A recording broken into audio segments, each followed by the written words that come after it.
I'm Tony Travers from the Government Department, and I'm chairing this evening. It's a British Government at LSE event, heavily this evening populated by colleagues from the International Relations Department. One of a series that we're doing in the run-up to the general election. General election now 80-something days, I think, or it used to be 90-something days away.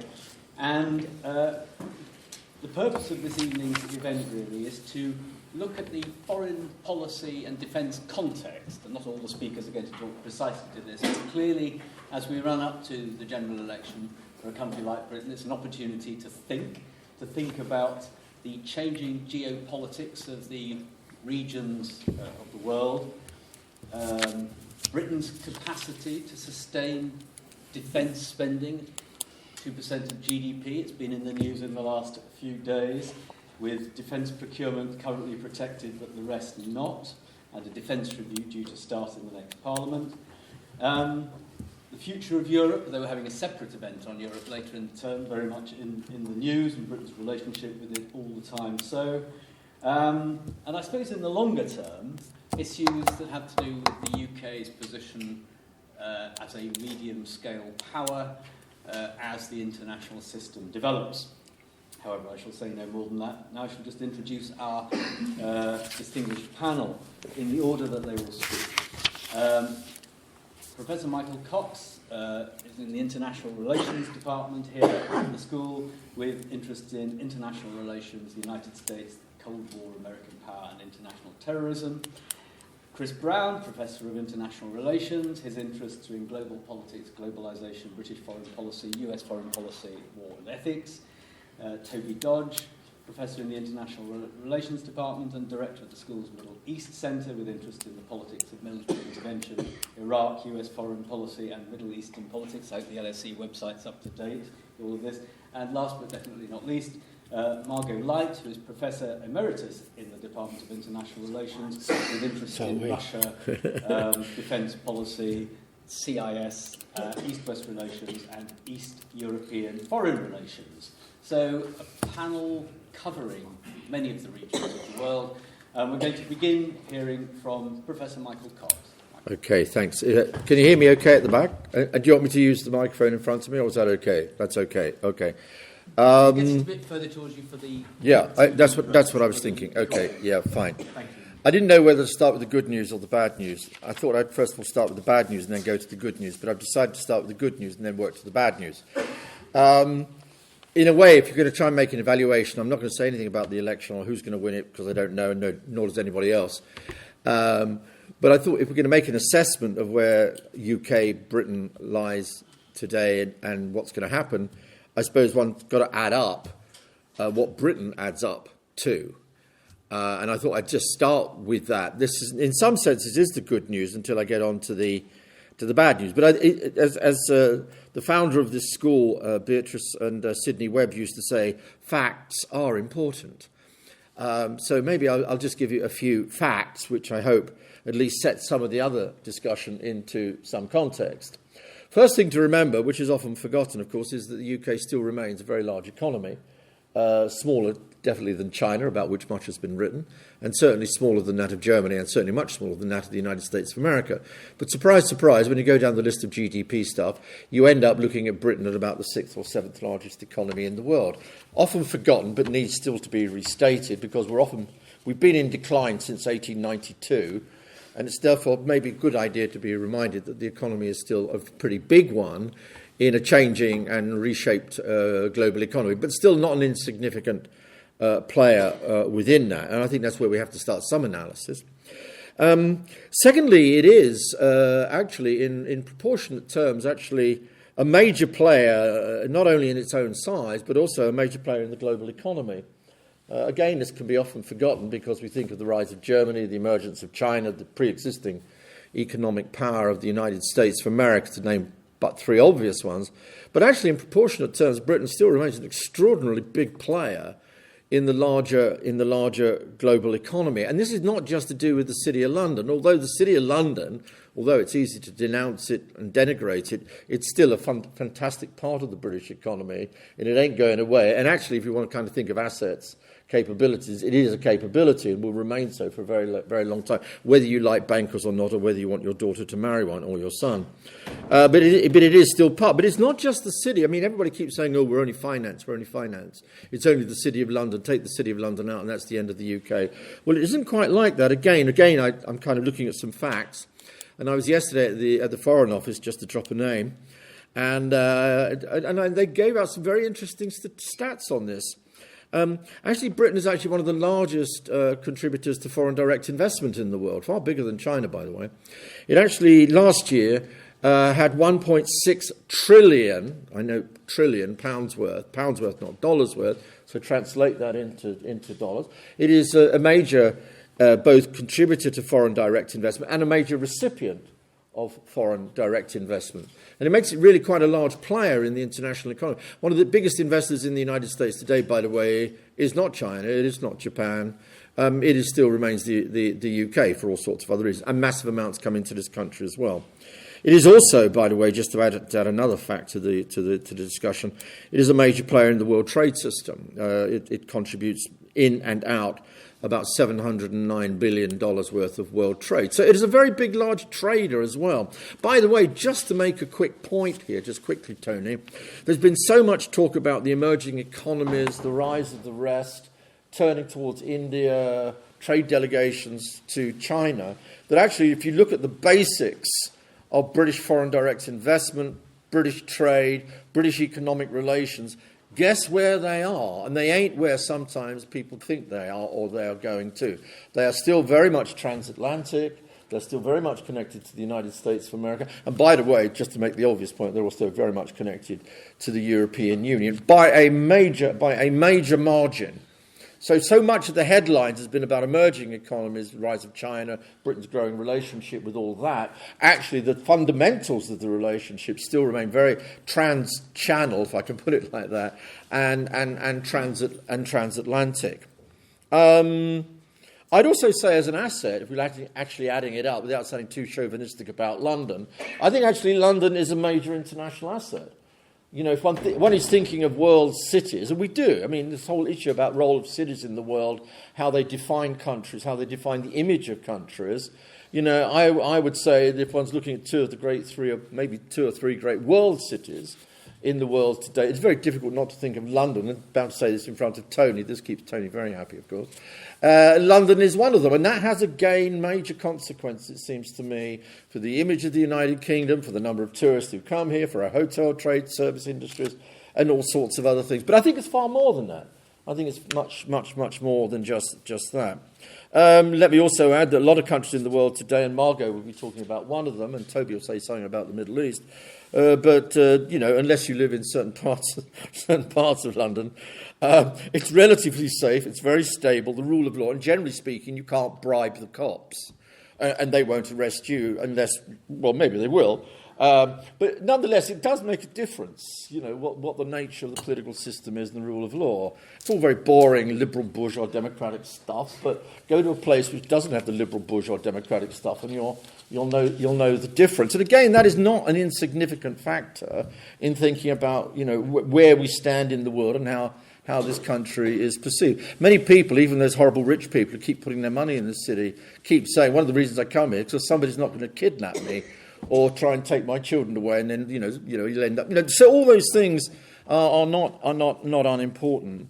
We can always go into the whole question about our education system, its weaknesses and its flaws. How many of our kids don't come out with proper education? That's clear.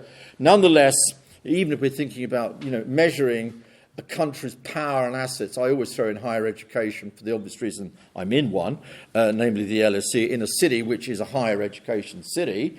And probably one of the most concentrated higher education cities in the world outside New York and places like that. But nonetheless, if we look at the total of that, British higher education sells well abroad, both in terms of the quality of its education and secondly, the amount of money it's going to earn for the British exchequer. Whether our other schools are quite so good, I don't know. But certainly, if we look at the figures, if you like, the facts don't just speak for themselves. I'm not a naive positivist. nonetheless, with about 250,000 overseas non-Brits studying in UK universities, not just at the LSE, by the way, then again it tells you something about the attractive nature. Language is an asset. I don't want to go into the kind of about the English language, but it's a lingua franca of the world. Again, that makes a big difference. It does make a big difference to the way the country operates and the way that others have to operate through the English language. Now, how that measures itself into policy, and certainly at the election, I've no idea. But again, I think it has to be regarded as something of some significance.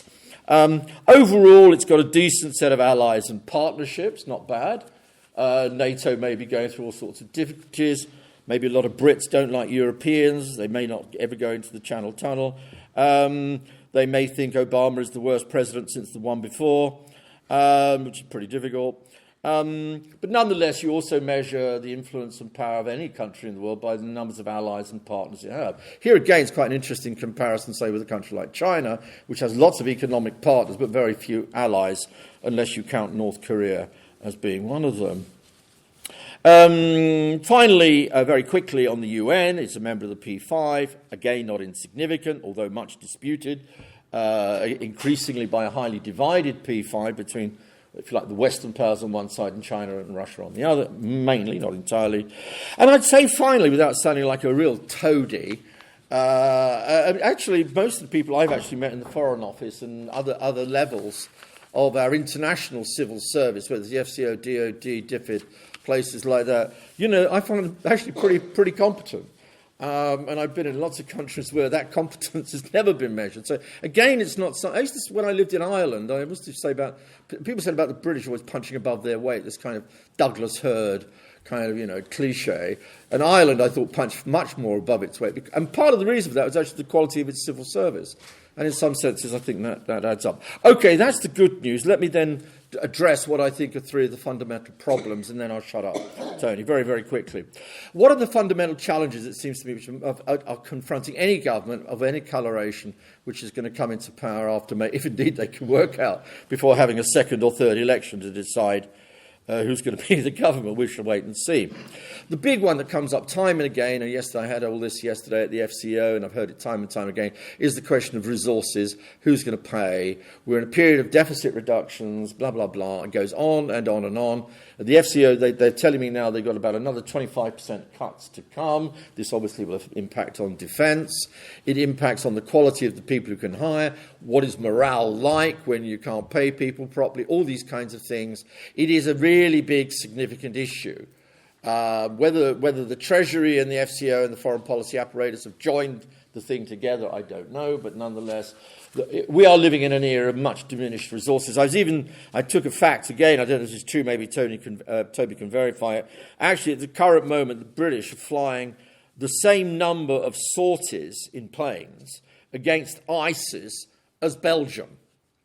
Now, that may not be a cost factor, that may be some other factor, but they're actually not flying very many sorties anyway. Whether it's a comparison with Belgium or not, I did actually get that from another source, and I've got it here if you like. But it does kind of tell you something, it seems to me, about whether the resources we have for what we're trying to do in the world are actually matched. It's the old Lippmann, if you remember a great man called Walter Lippmann, talked of the Lippmann gap between what you wanted to do and the capabilities you had to do it. And in a sense, the resources issue is becoming a pressing one. At least I'm told this all the time. I think, secondly, very quickly, and Toby and I think Margot will illuminate on that, we happen to live, I think, in quite dangerous times. It's a cliche. I know it's a second-rate kind of observation. Everybody can make it, but I've made it myself. Don't exaggerate. Russia is not the Soviet Union. We're not in a new Cold War. It could be more difficult, actually.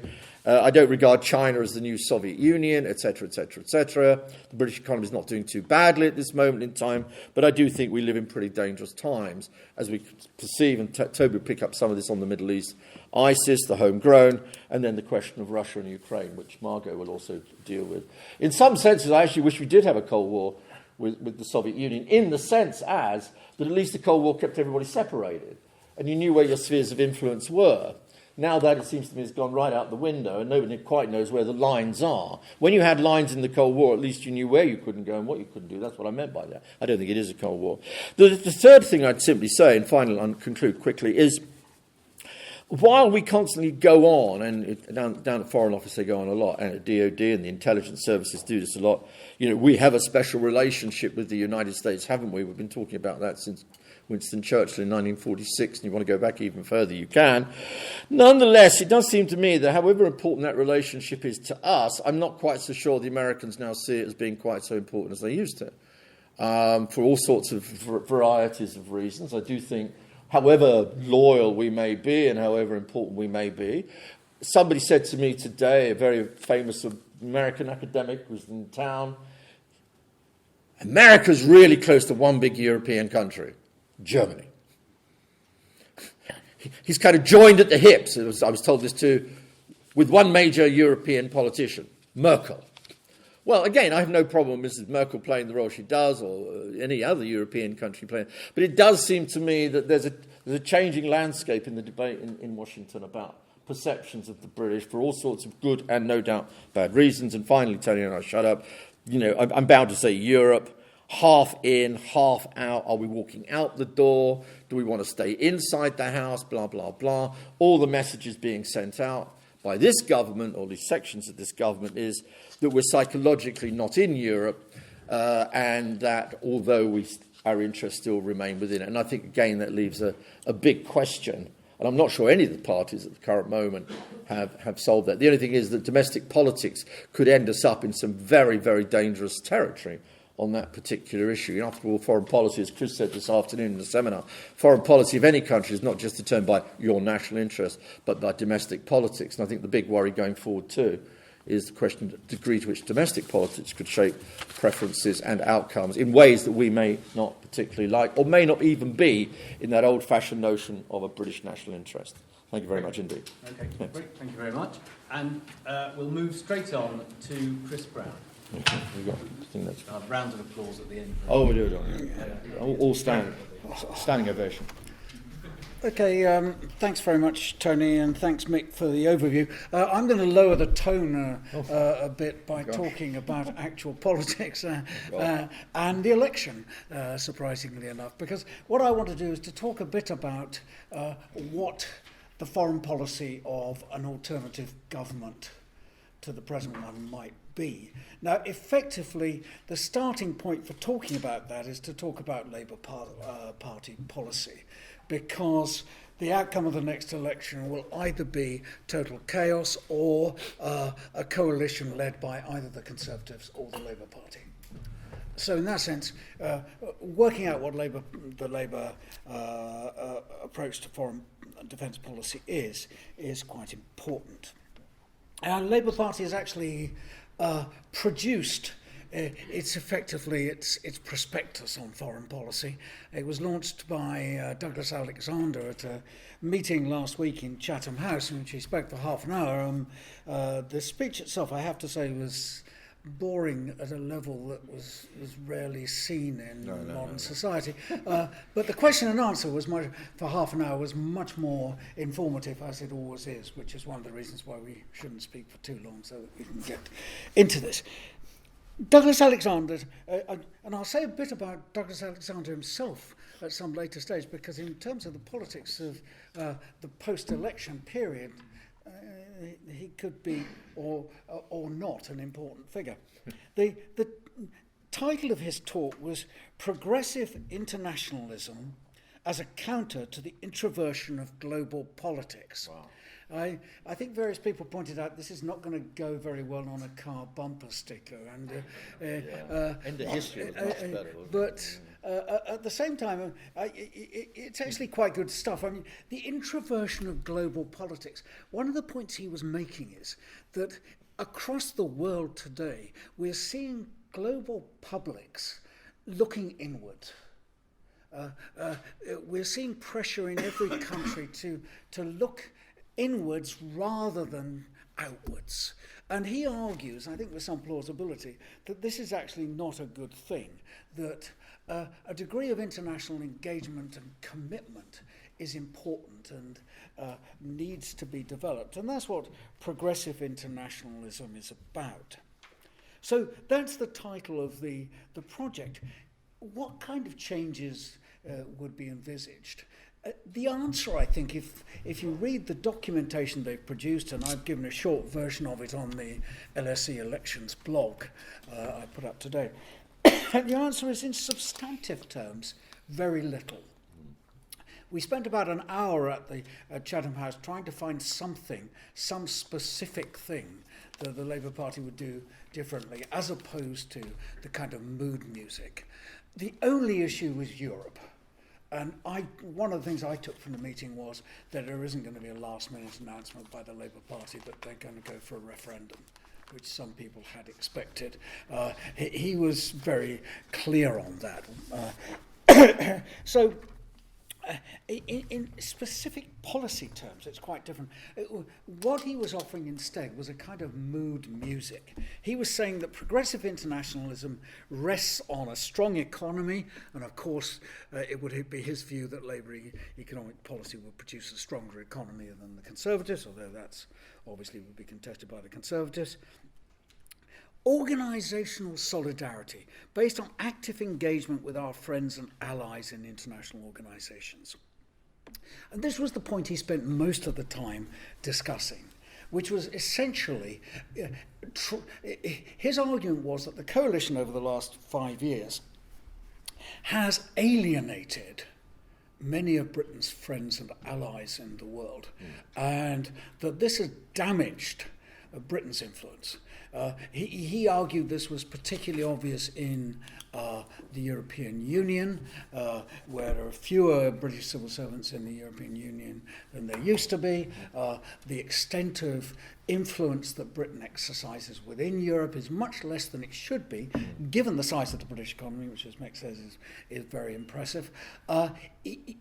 In terms of the UN, debates about the reform of the United Nations, the British government hasn't really, so he was argued, developed a policy on this. It's simply put it as too difficult and put it on one side. NATO reform, again, there's a lot to be said about change.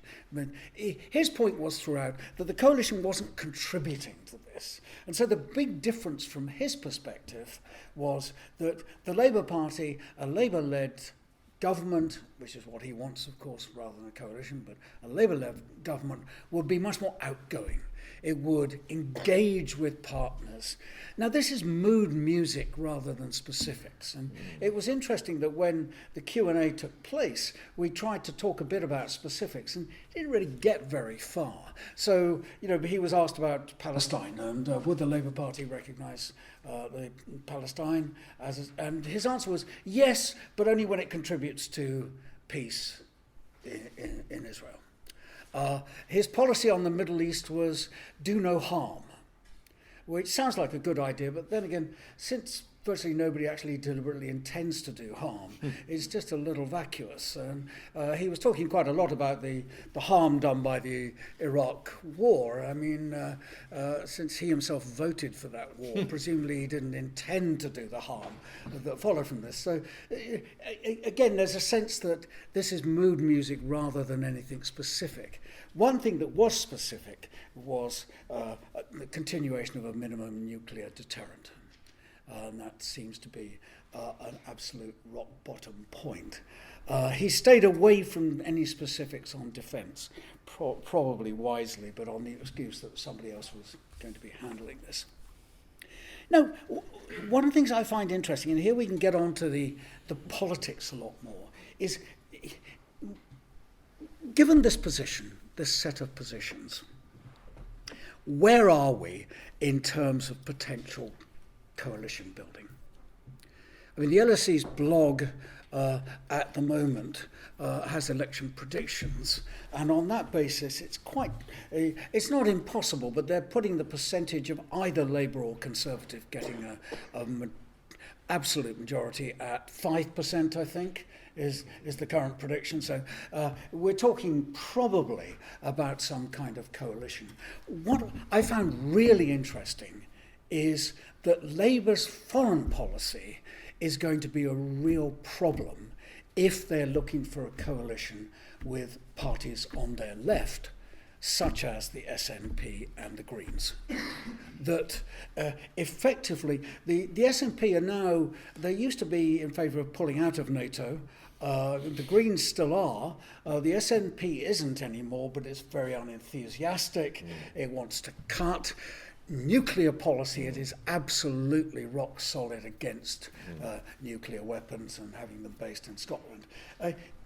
Potentially, this could be a real problem. I mean, the amusing thing about the Labour position is, if you think in foreign policy terms, the obvious coalition partners would be the Conservatives. Because 1931 all over again. Essentially, if you look at it, they would have no trouble combining with the Cameron wing of the Conservative Party. I mean, they would say, oh, good Lord, we couldn't because of Europe, but actually Cameron fairly clearly wants to stay in Europe. So in that sense, I mean, they'd have real problems with some of the wilder fringes of the Conservative Party, like half of the MPs. But the Cameroonians would be okay. Even the Liberals would be a bit of an issue, although presumably if they were in a position to argue, I suspect they would buy it. So coalition politics could be very interesting after the election. The other feature that's really interesting, and I haven't seen anyone discussing this, is a side effect of the kind of assumptions that people are making at the moment about the shape of the House of Commons after the election. Now, one of those assumptions is that the SNP will do very well. The SNP will win a lot of Labour seats. And one of the Labour seats that they're predicted to win by 20% at the moment is that of Douglas Alexander, who is the shadow foreign secretary. There's a sense in which the Labour Party foreign policy team may be decapitated in the election. Interestingly, the Labour foreign policy team, the people who've been behind the forming of policy in the last few years, have basically been Scottish Blairites. I mean, that's a similar... Blairite is a kind of shorthand, but more or less accurate. Douglas Alexander was David Miliband's campaign manager. The person who has been in charge of defence policy until he was shoved aside over the Syria, after the Syria vote, was Jim Murphy. Another very strong Blairite Scottish MP. Now, of course, gone to run Scottish Labour's campaign. So, in a sense, what Douglas Alexander was presenting at Chatham House and has been presenting in the Sunday Times this week and is available from the Labour Party, I think Toby's got a copy of their document here, he's presenting a policy which corresponds to his conception of the world and that of a group of other people who are essentially on the kind of Blairite wing of the party. It's very interesting to see whether the actual people who become the person who became Foreign Secretary in a Labour government, who it would be if Douglas Alexander is defeated. We might see a different pattern altogether emerging of Labour politics. And some of the features that came, sorry, I've gone on too long, but some of the features that came out of the Q&A, where he stomped very strongly on the idea of close links with Syriza and Podemos. He was very hostile. There was the traditional anti-American question from the audience, and he stomped on that very hard. Those kind of attitudes are not universal within the Labour Party. And positions which are much further to the left may well come to the fore if the election goes the way that it seems to be going at the moment. One final point. The introversion of global publics, as I said, I think I'm not going to put that on my bumper, but it's quite a good point. I think he does have a reasonable point that the public mood does seem to have shifted away from international engagement in a lot of countries, including this one, and dissatisfaction and disillusionment with relations with abroad seems to be quite widely held. Now, one of the points that he argues is that the progressive internationalism that he wants to see would be a counter to that. I think and he argues, for example, that the disillusionment with Europe is largely generated by the coalition government's policy on Europe. That in a sense, It's the sceptical approach to European institutions that creates Euroscepticism. Now, of course, you could well argue that it might be the other way round, that it's Euroscepticism that's led the present government towards a more sceptical approach for reasons of survival. So in a sense, the notion of progressive internationalism is a solution to the introversion of global politics. It's a kind of gamble. Changing the mood in music may not actually change the mood. And that's the final point I think I'd make. Very good. Thanks. Thank you very much, Chris. Toby. Right, well, thanks. Let me add my thanks to Tony for convening this, and it triggered me to spend an entertaining few days poking through the websites and reading the speeches of both the Conservative Party, the Labour Party, and the first big thing to say is there's not much on foreign policy. It's quite interesting. I mean, we're foreign policy obsessives, but beyond Europe, there was nothing on the first 3 or 4 pages of the Conservative Party's website, and Labour lists 21 key issues, and you keep on having to next page as you turn through all of them. None of them are foreign policy. I think that's the intriguing thing. So I then had to dig more, and I know you can forgive Philip Hammond to some extent. He's only been Foreign Secretary since July 2014, so I went back to a rather interesting speech that William Hague gave just before he relinquished the post in April 2014, and then indeed, on Chris's recommendation, followed Chris to Chatham House's website and found Douglas Alexander's speech and waded through those. And as I was wading through these not altogether enticing documents, I thought, how do we understand them? How are we going to subject them to some form of coherence? And so I went back to our IR theory, and clearly realism is a cap doff to realism, as it were, through all of them. They all talk about enduring interests, maximising Britain's power, but of course there's a strong trend of liberalism, human rights, democratisation are all there. But I think if we were to start to pull apart, to subject them to a kind of constructivist analysis, I think we'd find a couple of really interesting points, and I'll get onto them in my conclusion. Firstly, if we call it global introversion, what I'd say is a well-earned modesty about intervention, that I think there is a stepping away from what can be achieved. But secondly, running parallel to that, and as Chris said, neatly outlined in Douglas Alexander's speech, is a somewhat hubristic position about Britain in the world. And I was intrigued by the tensions between those two, and I'll touch on them. But first, of course, like all good social scientists, and as Mick told us to do, let's go to the facts. The Strategic Defence and Security Review, pushed rapidly through in a knee-jerk way by the coalition in 2010, demanded an 8% defence spending reduction over 5 years, running up to 2015. But my friends in the International Institute of Strategic Studies crunched the numbers and came up with the startling conclusion that actually, because of the continued commitment to the nuclear deterrence, that results in a 20 to 30% reduction in overall UK conventional military combat capability. It's a huge chunk. And let's see that play out. For example, planning assumptions for troops conducting stabilisation operations was cut from the 10,000 it used to be to 6,500. This then has allowed the army to reduce the number of regular troops by 20%, claiming that they can shift in a comparable way to the United States to the reserve, and there's a demand to expand the reserve to 30,000, a target that's nowhere near being reached. Frontline combat strength has also been cut. RAF Harrier jets and the Royal Navy aircraft carriers have been phased out to be replaced by a new F-35 and 2 new aircraft carriers, but they won't reach us till the end of the decade.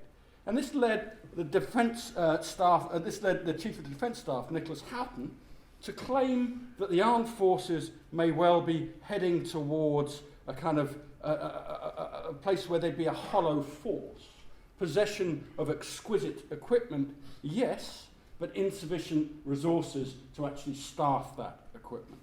I thought, okay, I can get that. And then I started to review what the military has been up to over 2014 and 2015. I think we could say it was a fairly quiet year, but in that quiet year, the UK committed to leaving 450 trainers in Afghanistan as the bulk of their troops went out. They committed aircraft to Nigeria to help in the search for the school children kidnapped by Boko Haram. They put 1,000 troops and a logistical brigade of engineers and helicopters and sent a ship to Sierra Leone to fight Ebola, which is now, I think, as Afghanistan draws down, the biggest UK overseas intervention. The Ukraine crisis saw them deploy troops and aircraft in the Baltic states. And then we have, with the rise of ISIS, both supply drops in northern Iraq and weapons resupply to the Kurdish regional government. So I think what we have on the table is quite an intriguing mismatch between a 20 to 30% reduction in overall conventional military capability with this still kind of ranging internationalist hope that somehow where there's a problem, our plucky boys and girls can go and sort it out for the world. And that I find perplexing. And then you go to Philip Hammond and then Michael Fallon, replace him in Defence's speech, and then you find, I think, a tension there. So Hammond, in front of the Tory Party conference last year, said that the Britain was about protecting our security, our values, and our prosperity, and that Britain was still one of the major world military powers. Now, that's a big brag. He repeated it twice, and so I went to look at the figures. Britain is still got the 5th biggest defence budget, but way behind Russia, Saudi Arabia, China, and the US, and just in front of France. So a major, not the major. And then we get to policy specifics that Hammond got. And I think it's similar, and I think this is what I'll conclude with in a minute, the ghost of Iraq, Afghanistan, and Libya. Hammond, I think, was very careful both to say that we're committed to the fight against ISIS and Iraq, but make it very clear that the lessons of Iraq had been learnt and that he was in favour of the current inquiry. And Haig, the year before, made it very clear that the lessons should be learned, that he was very proud to have voted for the inquiry into Iraq, but we shouldn't punish ourselves too much for the mistakes he assumed that would highlight. Now, what I found interesting about Douglas Alexander's speech, it was very, very thin on policy, I'll give you that, but very, very thick, I think, on learning the lessons of Iraq. There's some gentle self-flagellation there about the mistakes that had been made, his own vote probably, though he didn't mention specifically. And it's quite fascinating. I didn't know, or had forgotten, that he'd been David Miliband's campaign manager, because Miliband still to this day is an arch intervener. Whenever I've briefed him, I always end and start with the point that he hadn't learnt the lessons of his great guru Tony Blair's intervention into Iraq. And I think that left me with, I think, what overshadows this, what brings it together. And I think this global introspection, shared with some modesty by both the Tories and the Labour Party, is the ghost of Afghanistan, Iraq, and I think especially Libya that haunts them. As we remember, along with the now departed President Sarkozy, David Cameron was a big push behind intervening in Libya. And I think there's a really interesting blog on the LSE blog site saying that the Conservatives have moved away from their traditional realism to a much more deeper commitment to liberal interventionism, as indeed was shown in their previous foreign policy manifesto published before the last election. But then we go to both Hammond and indeed to the Labour Party front bench, and we find, I think, a relearned due modesty. I think because the lessons of Iraq are fairly clear, that exogenous attempts to build indigenous institutional capacity have failed. And that lesson is now playing out as 2005 comes to an end and NATO troops leave Afghanistan. And of course, with the death of the American ambassador in September 2012 in Libya, I think that lesson has been very painfully learned in Libya, which after all was meant to develop a new model of intervention. So I think what we have on the table are three countervailing dynamics that we'll see whispered about in the election but won't be crucial. I think there is a sense of a gentle post-imperial, or not possibly hubris. Britain's still out there to do things to save Nigeria from Boko Haram and save Sierra Leone from Ebola. But also, they're going to be forced onto them that the Strategic Defence Review in 2015 is going to offer no great palliatives to an army that has seen its combat capacity drastically reduced.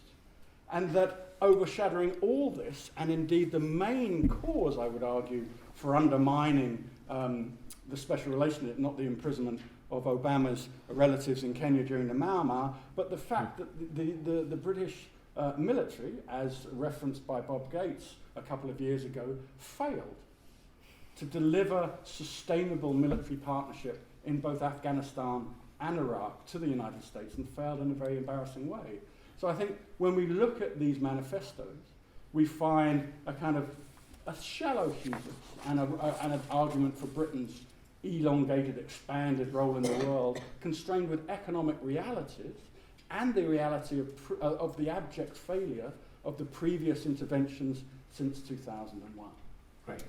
Okay. Thank you very much. And Margot. Before I say what I want to say about Russia, I'd like to put my foreign policy analysis hat on and point out to Toby and to Chris that it is not at all rare to find so little about foreign and defence policy in election terms, because foreign elections are very, very rarely fought about foreign policy or even about defence policy. It is a remarkable fact that foreign policy, not just in this country, but worldwide, is almost always bipartisan or tripartisan, or however many policies there are, except for fringe parties, which tend to adopt minority kind of foreign policies. And one of the reasons for that is that it's very difficult to oppose a foreign policy, because the charge between the line between proposing a new policy and sounding as if somehow you're being treasonable and betraying the true interests of the country is a very narrow line. And so I think this election is like most elections, and indeed not just most elections in the United Kingdom. So to turn to the UK and Russia, this is, I think, the most optimistic day in Russian-Western relations for a long time. The agreement reached this morning between Ukraine and Russia after 17 hours of talk, the longest talks Putin has ever had, brokered by Merkel and Hollande, is fragile. It will be extremely difficult to implement, but I think that those 17 hours really demonstrate a political will on all sides to try and reach an agreement. So I think that there is a better chance for an improvement in relations with Russia today than there has been for many months. Now, the UK played no part in the negotiations, and even if Russian-Western relations do improve as a result of the deal, the UK is unlikely to be at the forefront of that improvement, no matter what party or coalition prevails after the election. And the reason is that relations between the UK and Russia have, for a number of years, been worse than the relations between Russia and other Western countries. There are obviously reasons, like the resentment felt by Russian decision makers about the asylum offered to refugees that the Russians consider as enemies, the Litvinov case and the Russian refusal to cooperate on bringing a prosecution has been another long-standing cause. There was also the bizarre case of the transmitter hidden inside a fake rock by British diplomats, a story that sounded as if it was invented by Russian propaganda in a madder than usual conspiracy theory, until it turned out to be true and confirmed by Jonathan Powell.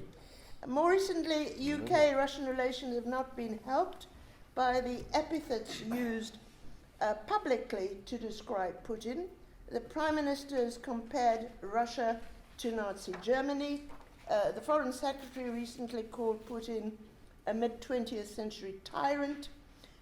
And the barrister representing Marina Litvinenko at the public inquiry into Litvinenko's death called him a common criminal dressed up as a head of state, while Marina Litvinenko herself, giving evidence, called him a paedophile. It doesn't matter whether or not Philip Hammond is right, whether Cameron's historical analogy is accurate, or that we have freedom of speech and we cannot censor what Marina Litvinenko or her barrister says. Putin and his advisors find this very hard to believe, since there is firm administrative control of courts in Russia. But be that as it may, Russians don't take kindly to their president being treated with so little respect.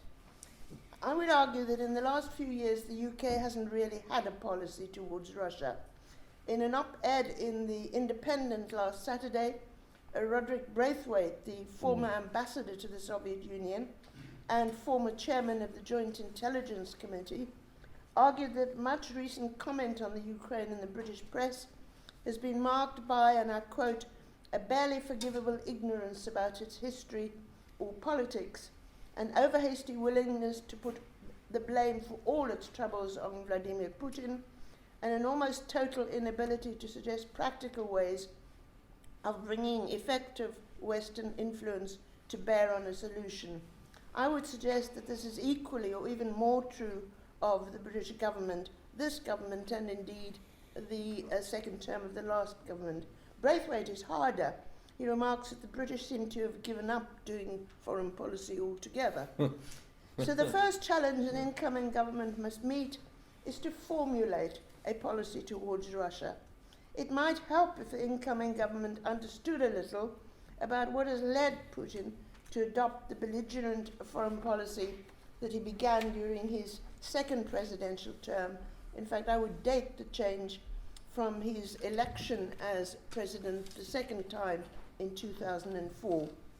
Understanding doesn't, of course, mean condoning, far less approving, but formulating a policy would be helped by comprehending what motivates Putin. He, and not just him, a lot of Russians, have a string of grievances against the West. Some are justified, others are far-fetched, but the fact that they're far-fetched doesn't mean that they aren't sincerely felt.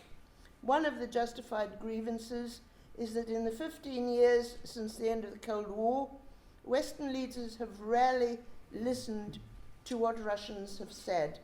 They have, for example, ignored Russian warnings about the consequences of military action in Iraq, Afghanistan, Libya, Iran, and Syria. More importantly for the Russians, they've disregarded Russia's security concerns, in particular in relation to NATO enlargement, but also by abrogating the anti-ballistic missile treaty and embarking on BMD research, development, and deployment. Whatever other goals the Georgian War and its aftermath and the annexation of Crimea were intended to achieve, one important intention was to render Georgia and Ukraine unsuitable for NATO membership.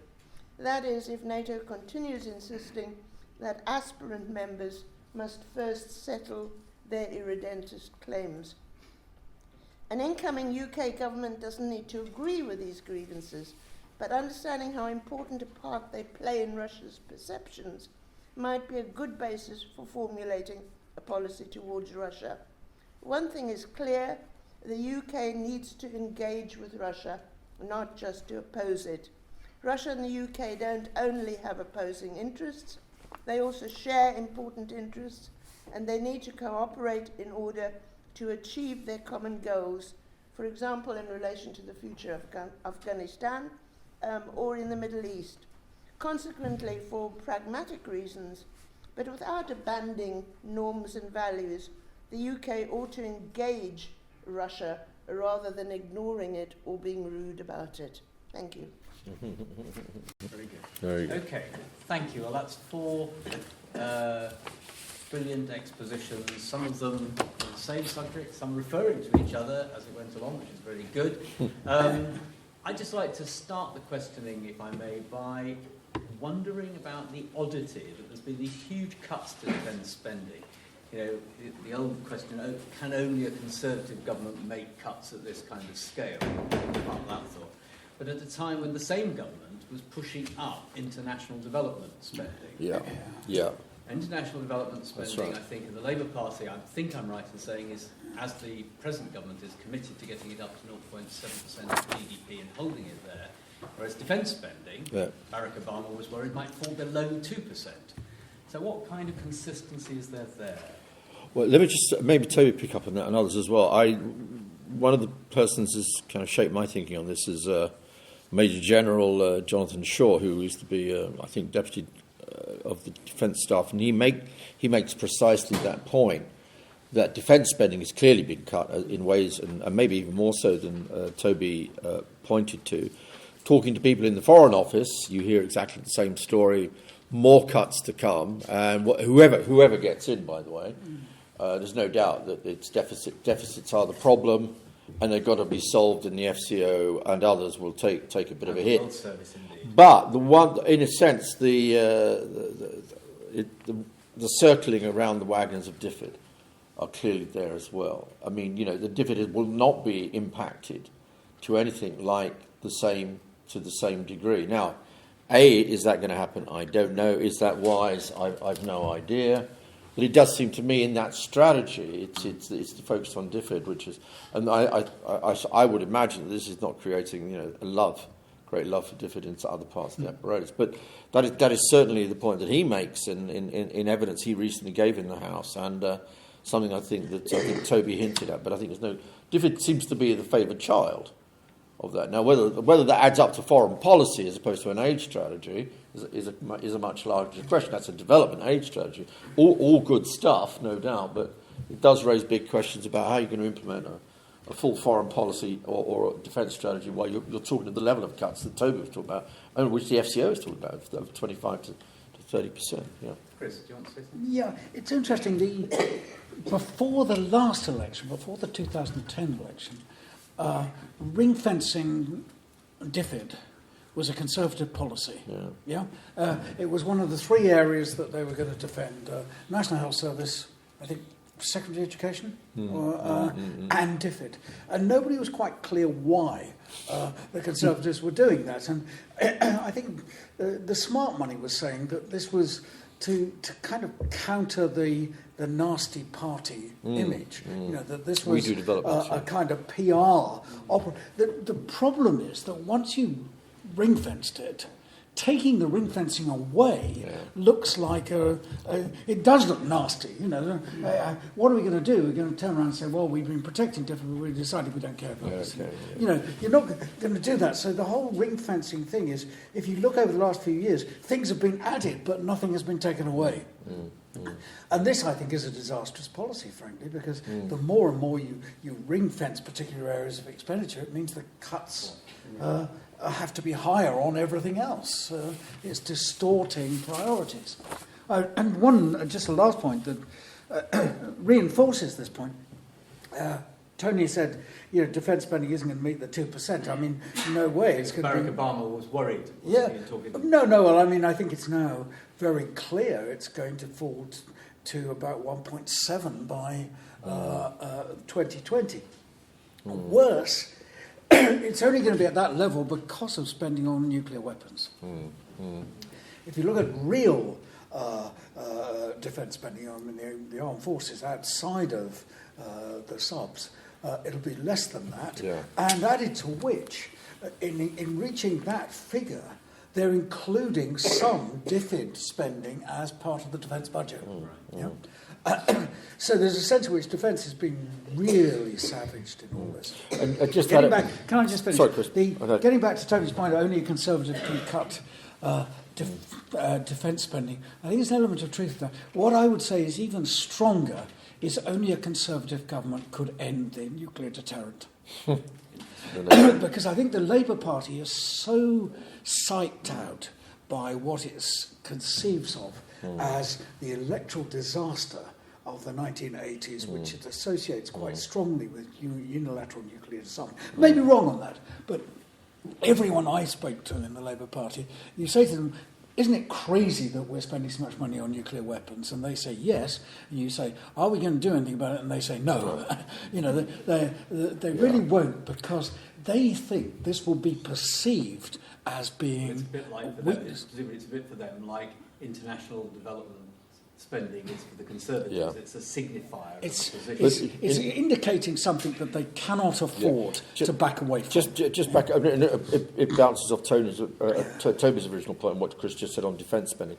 You know, the key of the relationship between this country and the United States, which has been central to British foreign policy since the end of World War II and during World War II, obviously throughout the whole Cold War, has been that relationship with the United States of America. Now, that is based on two fundamental props. There are other props. One is intelligence sharing. We share with the Americans. We spy on everybody together. And secondly, it's been defence. And the issue is that if you get this kind of level of cuts in defence spending, the Americans clearly turn around and say, well, what are you going to bring to the table, comrade? You know, I mean, and the Americans were not entirely impressed by some of the British performances either in Iraq and Afghanistan, which Toby knows much more about than I do. But I've spoken to her, pro-Brit, we love you really deep down, but Jesus Christ, what the hell are you bringing to the table? Now, again, I think there's really, and if this is the case, Chris, and I'll ask other people around the table, maybe at the floor, if that relationship with the US has been so central, then if we are in this moment where, we can't bring much to the table and our priorities are lying elsewhere or we're resource cutting, well, what does that mean? Particularly at the moment where we're kind of looking askance at Europe. I mean, where the hell do we therefore lie? Sceptical about Europe and actually with less voice in Washington. That seems to be a much larger question. Very good. Okay, let's open the questions. I'll take one, certainly, if there was more than one. If you want to aim them as particular, don't have to, but if you want to aim them as particular contributor, please say so. So I'll take one here, second there. Do say who you are if you'd like to. And I have to repeat the questions for the camera, so it's not the way you speak, but I will repeat them. The name's Ewan Grant. I'm the former Customs and Excise Intelligence Analyst for the ex-Soviet Union. Most of my work has been in non-Russian ex-Soviet states. And my question is for the entire panel, reflecting the doctor's comments about a bad British approach to Russia. Well, I worked in a German-led mission in the Ukraine, where I believe the ignorance of that European Union mission was truly disgraceful. And how does the defence and foreign policy link in for Britain in relation to its links with the European Union, particularly because I firmly believe from what I've seen that Brussels is foreign policy of a sort, but not foreign/defence policy. As a law enforcer, I found they're not particularly comfortable with policemen, widely defined, but that frankly they positively dislike soldiers. It's not part of the Brussels ethos, and I think it's causing a lot of waste of money and a loss of interoperability. And I think it's a very, very serious issue. I would also point out I have seen quite a significant number of cases of serious incompetence going beyond incompetence into corruption. Thank you. Okay. Well, if we just the key question for the camera is the extent to which I think the European Union, Brussels, could its role in relation to defence and foreign policy, that potential, the influence of that, or sort of the capacity for that to, as it were, I'm guessing you're saying, extend Britain's influence via the European route. I think, could Europe do more if Britain and other European countries are doing less? If I can, okay, I've got it. Good. And second, let's take another question. We'll do two at a time. Sorry. Yep, gentleman in the red shirt. Sorry, my fault for misleading you. Well, good evening. And first of all, I'd like to say it's such a joy to come here and listen to intelligent people discussing. It is a real pleasure. It really is.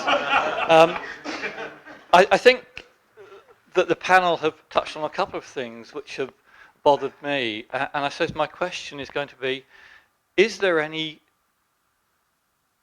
political leaders? Are there any politicians in Britain who can offer some some real way forward on the two areas that I see as being important that you've covered.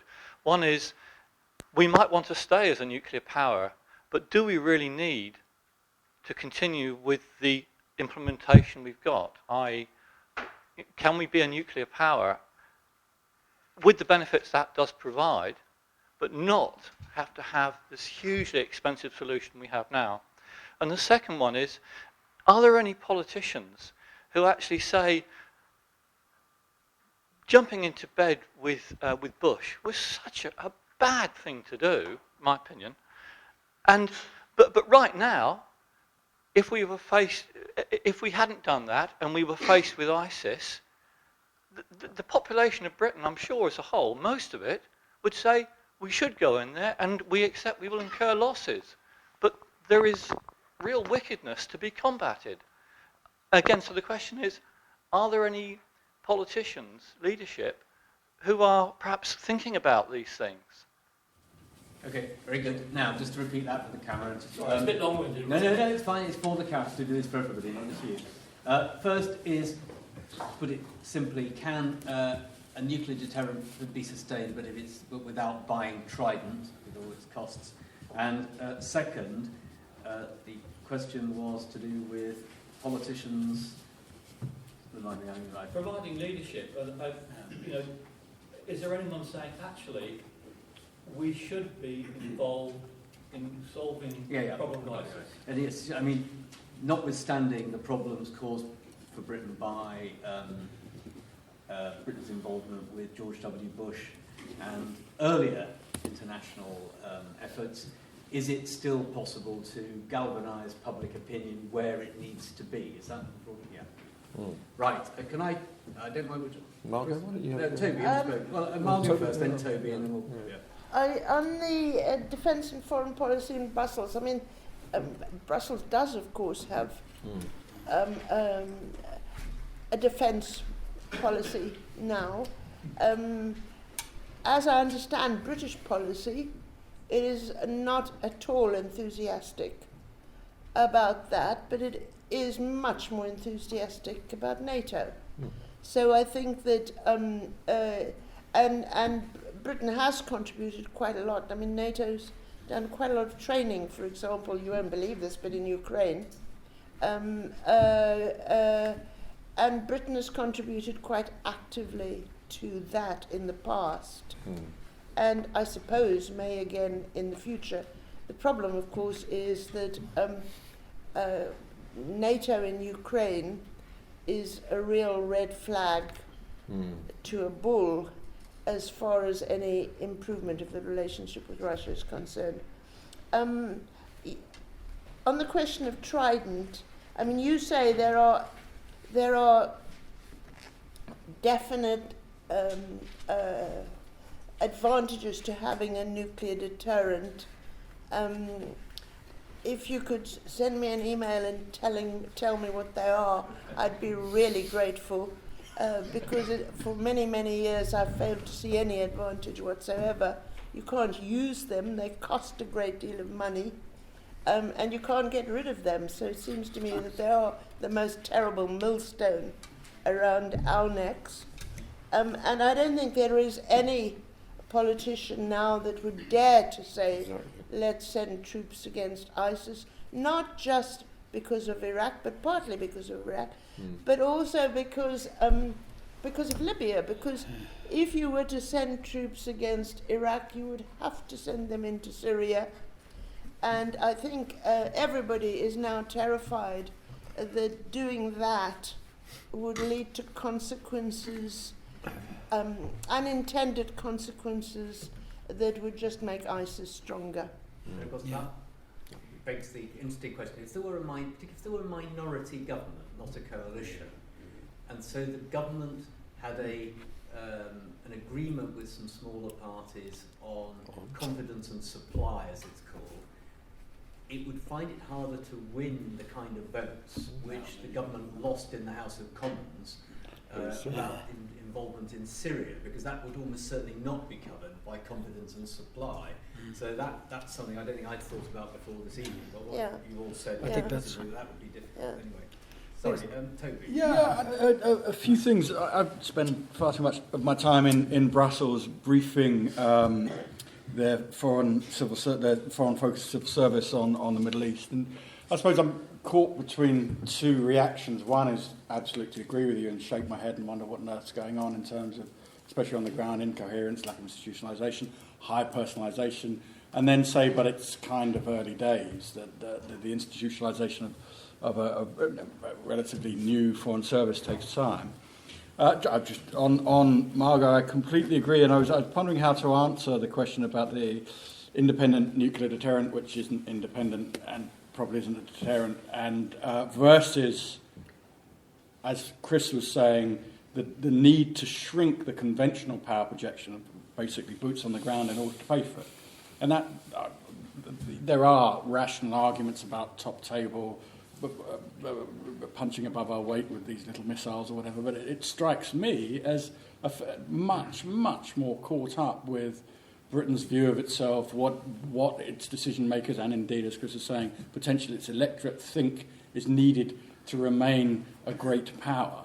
And I think, and that strikes me as a difficult issue to wrestle with. On Syria and then Iraq, and it's not only, I think, along with Belgium, in our peers, Britain's been very cautious in its intervention, not cautious enough for me, and as about supplying the Kurdish regional government with arms is clearly contributing to the pulling apart of the Iraqi state that we're actually committed to keeping together. But that's a separate point. But it's not only Britain. I think the United States has been incredibly cautious too. And there are surely war weariness, post-2008, all the problems that I talked about in defence cuts, which, although on a much smaller scale in terms of defence cuts, are a problem for the United States as well. But beyond that, there isn't a policy solution, I suspect. And when we look at Syria spinning out of control after 2011, the battlefield is now dominated not by ISIS but by Jabhat al-Nusra, which is an al-Qaeda affiliate, which is more Syrian than ISIS, which is more Iraqi. But you think, right, Syria's in the midst of a civil war with solidifying battle lines. Behind one is the Assad regime, which is absolutely dreadful. Behind the other is an increasingly radicalised jihadi force run by Jabhat al-Nusra, which is also dreadful. What do we do? And you notice that as soon as the United States in coalition starts air power, starts bombing, they become hugely unpopular amongst Syrian public opinion that say, well, you're bombing Jabhat al-Nusra, but you're not bombing Assad. And then you come over to Iraq, a tragedy foretold, primarily by me repeatedly, and then you say, right, so the government in Iraq, the government that we, if we want to use the collective noun, but the Bush administration in coalition with the Blair administration empowered and then turned a blind eye to its horrific sectarian policies which actually created the Islamic State. What do we do there? Well, we lack very little influence on the ground, much less than Iran, whose policy recommendations kind of created this problem. So I think it's fair enough, I think, and I would strongly advise to put our hands up and say, and I've worked on Iraqi politics all my life, so that there isn't at the moment a viable solution. This is horrible, but I think it's okay to say that and to learn from the traumatic lessons of post-2003. Just to pick up on Margot's point about no difference between bipartisan and foreign policy, what is quite interesting in the area that I work in and spend a great deal of time in is the policy towards the Middle East and specifically the Gulf. The Labour Party, for very good reasons, are really unsure about the states of the Gulf. One, because they're very rich, but two, because they're universally pretty bad human rights abusers. And so they've never been comfortable in developing a coherent policy towards the Gulf. The Tory Party, on the other hand, are very proud, and it's in all of their documentation, of developing a very muscular policy towards the Gulf and contrasting it, in their mind, unfavourably with the Labour Party. And it's a mercantilist policy. It's basically let's sell as many weapons as possible. I happened to be getting off a plane with the Defence Secretary and Michael Fallon and Philip Hammond, but I got off first, actually. And the ambassador, the British ambassador to Bahrain, was asked, it's pretty kind of you to meet me. I didn't realise you'd go to all that. And he let out an expletive and told me to turn right as both ministers turned left and were greeted with great acclaim. So, and the point being that announcement in December last year was the announcement of expanding a British base as a platform to sell weapons in what is at the moment the largest and most egregious abuse of human rights in the Gulf, Bahrain. And the conservatives don't really care. They're selling weapons, and that's the cornerstone of their policy. So that, I think, is a big difference, and a particularly uncomfortable one, I think, to watch unfold. Quickly before Chris comes in, I mean, just on the question of the EU, not exactly in total defence of the EU, but at least maybe more in defence than the question. I mean, it's very easy to be critical, standing aside from the EU, about what the EU cannot do, does and doesn't do. Indeed, there's a whole argument now. It was kind of bungling diplomacy of the European Union, which in a sense led us into the situation we face now over Ukraine and Russia. Whether that's entirely true, I don't know. So actually, Margot's point about NATO is also maybe now a point even about the EU, where the Russian leadership seems to be equally distrustful of the EU regime change from, not just NATO. So we're really in bad trouble in that, and let's hope this new deal works out. It's easy to stand aside and be very critical of many of the things about the EU, and I've had some experience teaching these guys over there. They don't do guns, blah, blah, blah. Robert Kagan many years ago talked about power and weakness and the weakness of the EU. They just do Volkswagens and, cars and various things like that. The truth of the matter is, however, we're standing here in Britain, semi-detached, moaning and groaning about Merkel and Hollande, but we're not there. We're just not there. And we're not just there. So, it's our deep ambiguity about Europe. I mean, how the hell are we going to be taken seriously in Europe? Then we stand aside and criticise them. At the same time, when the Americans say, some Americans say, let's arm the Ukrainian rebels, what do the British say? Oh, for God's sake, no. It's going to escalate the crisis in. So the British are kind of you want your cake and eat it. You go on and moan about the EU and what they don't do and what they should be doing, but they're doing something. I've been sitting for the last week like everybody else, wondering where are we. It sounds like isolationism, though. All those things. Well, no, I think it's I think there's a bigger, deeper reason for that, which is about politics. But Chris, I must say I'm pleased that Britain wasn't in these negotiations, because I think it's going to be a disaster, and I think it's a good idea not to be associated with it, frankly. But that's, I think I'm the one person on the panel who does think that. Well, I haven't seen the agreement yet, so I don't know. But can I just say two things about your point about politicians with vision finding things. 2 points on specifics, one on the general point. On nuclear weapons, I kind of agree with Margot, but the bottom line is, if you don't agree with Margot, if you think that it's important to have a nuclear deterrent, then you're probably stuck with submarines. Anything other than a submarine launch system is probably, the Liberals talk about finding one, and they've been talking about it the last 5 years, and they haven't come up with anything. A standoff cruise missile, incredibly dangerous. Where would you base it? Have to get very close, have to have lots of them. They don't exist. You'd have to develop it from scratch. Land-based missiles stuck in Britain, great idea. The only place you could put them is Scotland, and that's going to go down like a bad sandwich. I think if you want nuclear weapons, you have to go for the subs. The one point I would make, and since we're all name dropping like crazy, no, you haven't, but these two have. We have. He has. Both of you have. Yeah, we're pretty bad. The one idea I dropped to Jim Murphy when he was in charge who? was waste of time if I had influenced him, was to research on extending the life of the existing submarines, because that is what the Americans are doing at the moment. There are various technical points about how often you have to refit a nuclear sub and how many times you can do it. And there is at least some reason to think that you could extend it. And if you could put off decisions on the next generation for another 7 or 8 years, by which time, with a bit of luck, people might think about it differently. So that's one point. Second point on Iraq, one of the interesting points about Douglas Alexander's speech was when he said that he really wanted Chilcot to be out as soon as possible. At this point, chuckles in the audience. But he said the point about getting Chilcot out is it will draw a line under it and it will end the whole thing.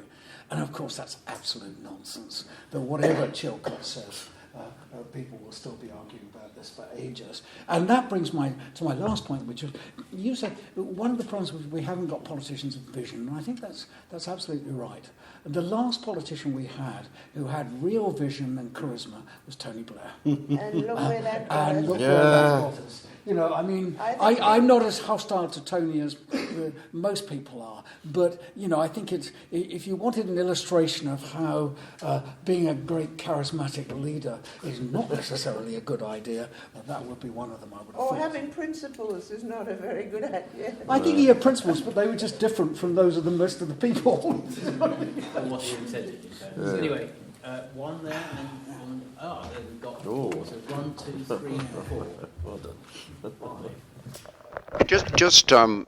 First, following on Keith Raffin, just following on Tony Travers' point about minority government, I heard Nicola Sturgeon when she spoke at UCL yesterday, and it's quite clear the SNP. I mean, nobody knows what's going to happen in Scotland, and John Curtis, the pollster, says it'd take a very small swing actually to save quite a few Labour seats.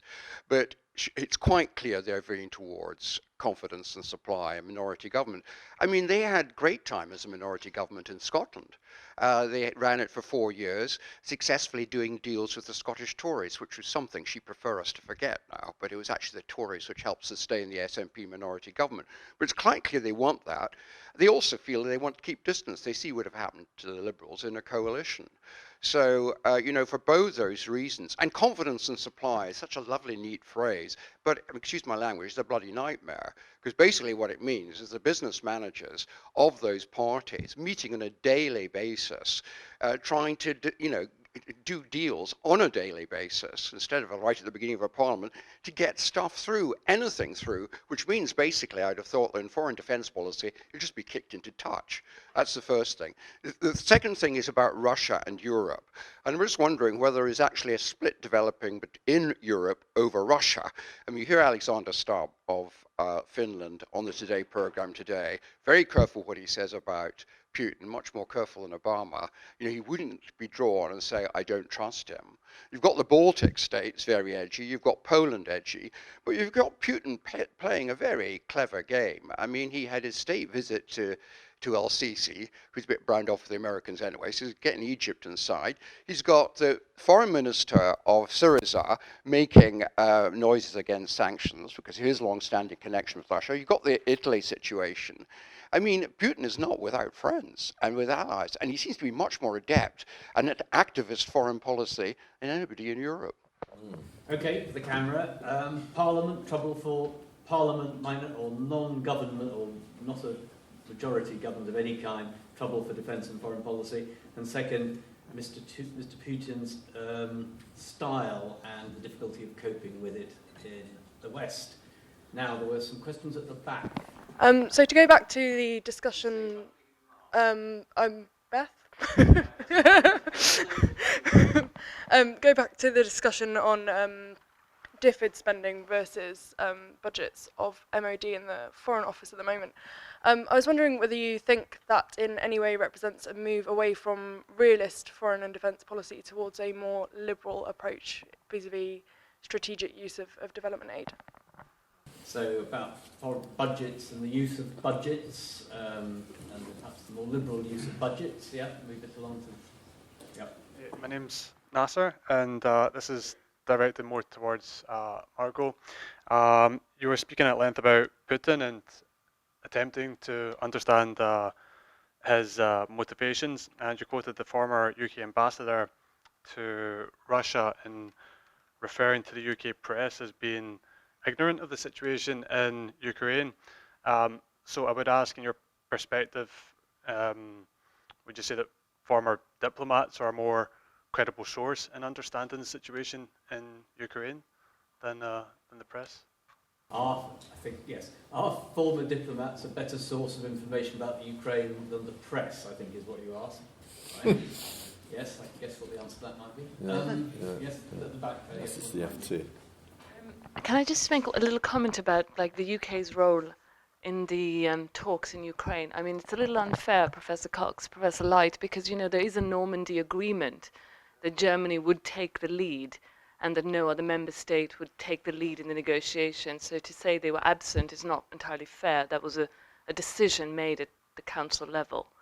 But I did have a question to, I think, Chris, and one to Toby. And the question to Chris is this: do you think that in the new government we're going to see the same sort of assertive role for Parliament in foreign policy? I don't just mean sort of the vote on Syria, but also sort of, the Joint Committee on Security. So do you think the government will go to Parliament for more votes, for more sort of for more authority on different questions of foreign policy? And for Toby, there's an interesting point you made about sort of war weariness and hubris in the UK political establishment. And do you think that, it just occurs to me that the sort of state-building approach that the UK is sort of putting aside is still very prevalent in the French discourse, and it's still very much the EU/French approach in Africa, in Somalia. And so do you think is that one of the reasons why the UK is so absent in European foreign policy? I was just wondering. Okay. Normandy Agreement, was that an agreement for Britain not to be involved, as it were? Directly. The assertiveness of Parliament, and thirdly, the difference between the French EU approach to foreign policy and the UK's. And then there was one further question here. Yeah, we'll take that. That might be the last one, I'm afraid. We'll run out of time. Hello, my name is Murad. And my question regards the factor of energy in UK foreign policy. Like UK has traditionally been quite proactive in the, let's say, some energy hubs like the Persian Gulf or Caspian. Do you think that there are any chances for this policy be continued during the next, say, 5 years, probably? Yeah. Which is an interesting, given what's happened to the oil price, clearly profoundly important to international relations and defence. Okay, we'll treat this as one answer each, so as we don't go on to, but then please feel free to answer to any or all of these questions. Mick, go first. Okay, let me just, Margaret, maybe you deal with Normandy and whether Britain should have been or... It's an unfair question, but can I just pick up on one thing about the DFID? Sorry, Margaret, to interrupt, but just pick up on the DFID question and link it into something which we've not talked much about tonight. The more and more you kind of look at how foreign policy is determined and shaped and what interest determines, one of the things which hasn't been talked about much here tonight is economics. And, we should be talking more. And I think in some ways that's part of the answer to the question you posed. I mean, it is not insignificant that we spend a lot more now in thinking about DFID, development aid, blah, blah, blah, and all that goes with that, because I think there's been what you might call the creation of a foreign policy which is actually fundamentally about commercial access. It's and all the things that go with that, making jobs and all of that. And I think, in a way, we've seen that as a general trend, actually, since the end of the Cold War. Clinton started it, and it got, in a sense, if you like, got diverted by 9/11, a whole bunch of other things in the Middle East. But in essence, it still seems to me, and when I was at the Foreign Office yesterday, I mean, the first big thing they show you is where British economic interests lie. They don't start with Russia, they don't start with the Middle East, they don't start with ISIS and all the other stuff. They start with the political economy of Britain, because this is what's going to deliver a successful broader notion of what British interests are in the world. It's going to be about the jobs. It's going to be about foreign direct investment, And I think that actually moves from both the Labour right over to the Conservatives, whatever. There may be slight differences on the Gulf, where the Labour Party, kind of knows how to spell human rights. But I don't think it's going to make a fundamental difference on that kind of question. And by the way, on that, some of what Chris might regard as the appeasement of the British government, and others, by the way, towards Putin's Russia, has in large part also been driven by economics, if we're quite clear about it. How much Russian foreign investment comes into this city, how many lawyers in this town gain very large fees from various Russians, including, by the way, I think some people around Putin. And that's the more general point I want to make is this, and it gets back to a point that Chris made about allies. Simply looking at where Britain's global economic relations line, what is right interesting is this. For years and years and years, certainly under both governments, we've talked about emerging economies.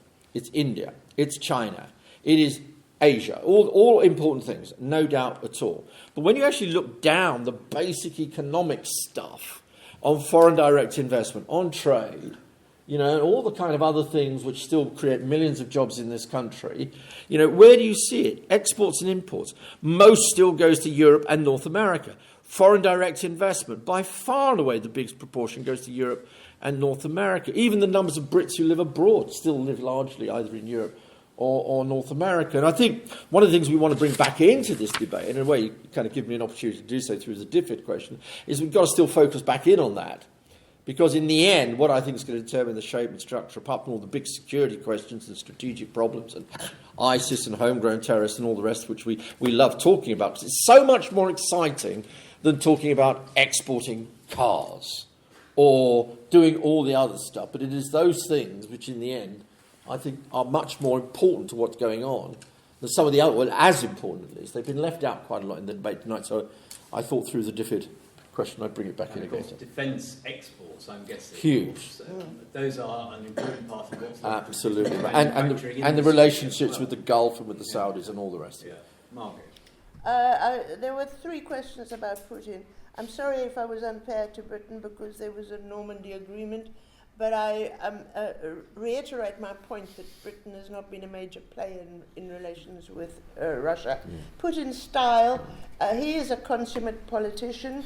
It is very difficult to deal with him.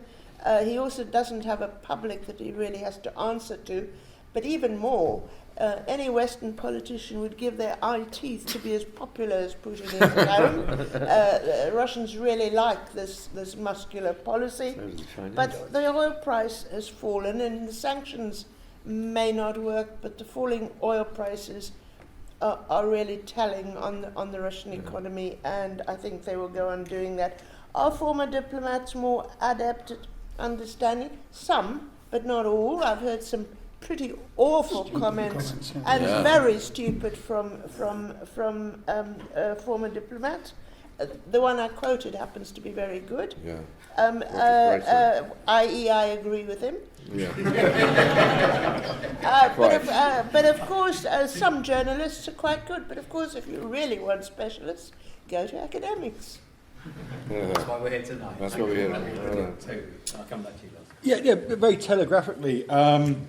DFID liberalism, yes, but it's a bit more complicated than that because, of course, the Tories have tried to sell DFID as a tool for trade and foreign interest and the justification of aid still going to India. And also, you may just have noticed that in the Tory-leaning or supporting press, there's been a series of very negative critiques of DFID and their alleged toleration of corruption, which I take to be the beginning of a campaign to break that ring fence.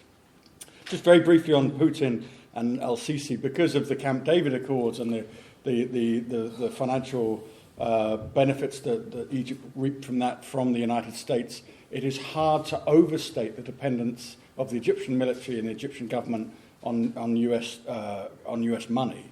So there may be minor deals with Russia on arms, and there are large sums of money coming from the United Arab Emirates and the Saudis, but Egypt is still basically an American client state. The question on France and Mali is interesting. There's a couple of ways of dealing with that. One thing, of course, the neo-colonial relationship with Africa and France makes things different. But what isn't different, and implicit in your question, is that the French clearly haven't learned the lesson that you can't solve political problems by force of arms, which is why the intervention hasn't gone well in the aftermath. On oil, I'll only say, as I said before, I think that what drives US policy UK policy in the Gulf is primarily selling weapons. But it's quite fascinating that the main cause of the driving down of the oil price is Saudi policy. And I think that speaks to a much more interesting coalition of foreign policy actors in the Gulf because of the US pivot to Asia and a renewed sense of confidence after the Arab Spring, especially the United Arab Emirates. Very good. And Chris? Yeah, quick points. I very much agree. Confidence in supply is it's a disaster. I don't think it lasts long. I think this will be a very temporary thing and then a second election. The interesting question then would be what happens if the second election doesn't produce a viable coalition. I think at that point, if you did have a minority government, it would be in a much stronger position because it would be very difficult to low confidence it a second time and have another. But it would be a very unsatisfactory state of affairs. But I mean, it's worth saying that it's an unsatisfactory state of affairs created by the British public for the way they're voting, and by the unfortunate fact that we have a political system that's designed for two parties, which is having to accommodate five. 6 in Scotland. Yeah, no, well, I was including Scotland in one of the five. Yeah. So that's a real problem. Putin, I haven't got much to add. I think the point I would say, Putin is a master diplomat in many respects, but one of the reasons why he's a master diplomat and controls the agenda to such an extent that he does is that he's far more cynical than the European leaders in general, and he's also prepared to use force, which they're not. And diplomacy with force is a different proposition from diplomacy without it. I mean, Mick referred to Robert Kagan earlier. I remember Kagan coming in this very room, I think it actually was, and saying, the trouble with Europe is it hasn't got a knife to take to a knife fight. And unfortunately, in parts of the world on the edge of the contemporary Russia, there's quite a lot of knife fights going on. And, if you haven't got something to bring to it, diplomatically, you're going to be in trouble. Energy, just one last point on energy. It's pity we didn't discuss this earlier in a way, because this could be an incredibly important issue. But the low oil price cuts both ways in many respects, because one of the possibilities would have been the development of Britain's natural gas resources through fracking, and at the current oil price, it's very unlikely that there'll be an investment in that. Set aside the issue as to whether public opinion will allow it to take place, but even if it did allow it to take place, as things stand at the moment, the oil price isn't. It's not the case, for example, that there's some Scottish oil fields where the resources are not being developed precisely because at current prices, and if Shell is right that they're going to last for another 3 or 4 years, it's simply not economic to develop them. So that could be a really big topic. It's a shame we came on to it very late. And Scotland can't go independent now. Right. Scotland must go independent, so it's their problem. Okay. Look, just aiming off of Margot Light's wise words about defence and foreign policy, not in modern times playing a part, or not since manifestos have really existed, playing a major part in general elections, partly because major parties, and certainly the big traditional parties, which are now, of course, in decline, but the big parties have generally had broadly similar policy. I think this evening certainly convinces me that for a number of reasons, to do with what's going on in what you might call Europe's neighbourhood, because of trade, because of the oil price, because of issues such as human rights, but particularly, it seems to me, because of terrorism, which allows imports, foreign and defence policy into the United Kingdom. Whether it's real or feared, it's nevertheless an important gateway between domestic and overseas policy. So for all these reasons, I think it's been a great evening. I think we've had brilliant contributions, and I'd like to thank our 4 speakers for their contributions and answering all your questions. Thank you very much.